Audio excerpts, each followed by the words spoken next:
कि अहम खबर आपको दे, वजीर आजम इमरान खान दौरा अमरीका में साबका हुक्मरानों के बरक्स किसी महंगे होटल में कयाम के बजाय पाकिस्तानी सफीर की सरकारी रिहाइश गाह पर कयाम करेंगे।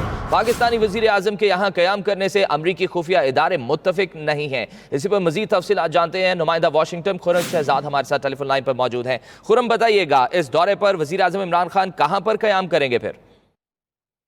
जी बिल्कुल, यहाँ पे वाशिंगटन में एक हाउस है जिसे कहा जाता है पाकिस्तान हाउस, जो कि साबका पाकिस्तानी एम्बेसी थी, जिसको साबका पाकिस्तानी सफीर अबुल हसन इस्फहानी ने पाकिस्तान को अतिया दिया था, तोहफा दिया था। वो वहाँ पे कयाम करेंगे। जो प्रीवियस जो हमारे यहाँ पे जितने भी डेलीगेट्स आते रहे हैं वो महंगे 4 स्टार 5 स्टार होटल्स में कयाम करते रहे हैं, लेकिन वजीर आजम इमरान खान ने इस दफा फैसला किया है कि वो इस हाउस में ठहरेंगे और 22 तारीख को वो सदर ट्रंप से भी मुलाकात करेंगे इसी रहायशगाह से वहाँ पे जाके। तो एक स्टेटस को उन्होंने चैलेंज किया है। जी ठीक है, बहुत शुक्रिया खुरम शहजाद, आप हमें अपडेट कर रहे थे।